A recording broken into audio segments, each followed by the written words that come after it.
नमो भगवते वासुदेवाय नमः। सुख सागर द्वितीय स्कंद छठा अध्याय। ब्रह्मा जी का नारद जी से नारायण जी के विराट रूप का हाल कहना।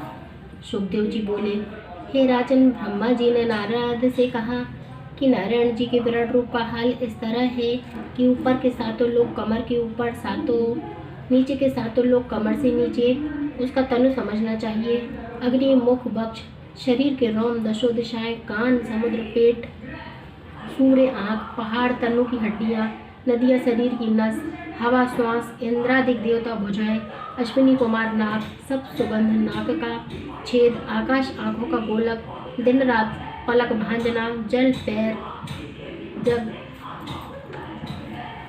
जगत का स्वाद, जीवा, यमराज, दांत, माया, हंसी, लज्जा, ऊपर का होंठ, लालच, नीचे का होंठ, धर्म, छाती, अधर्म, पीठ, मेघ, छटा, सिर के बाल, वर्षा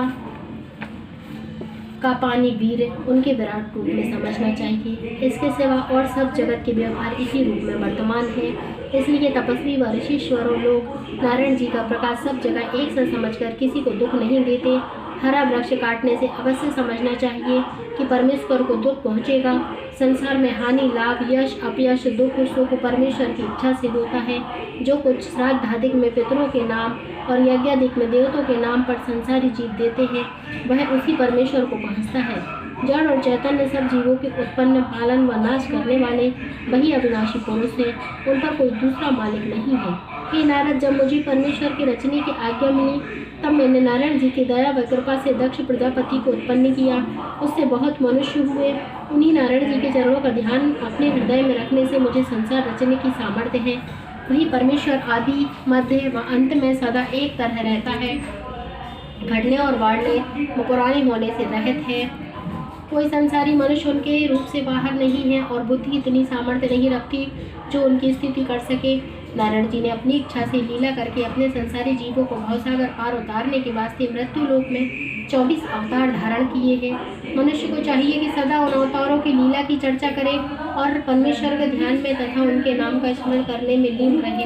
तब उनका अंतःकरण शुद्ध व पवित्र होकर उसमें परमेश्वर का प्रकाश चमके और आवागमन से छूटकर भवसागर पार उतर जाए। देखो, उन्हीं परमेश्वर का भजन व स्मरण करने के प्रताप से ऋषीश्वर लोग जो कुछ किसी को शाप या आशीर्वाद देते हैं, वह बात उसी समय हो जाती है।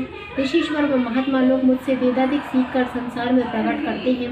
परमेश्वर के वरदान से मेरा वचन झूठा नहीं होता, मेरा मन पाप की तरफ नहीं जाता, मेरी इंद्रियां अधर्म की चाहना नहीं करती। उसी परमेश्वर का ध्यान करने से 3 गुण मुझ में प्रकट हुए हैं। परमेश्वर ने मनुष्य के सब अंग एक एक देवता को सौंप दिए हैं।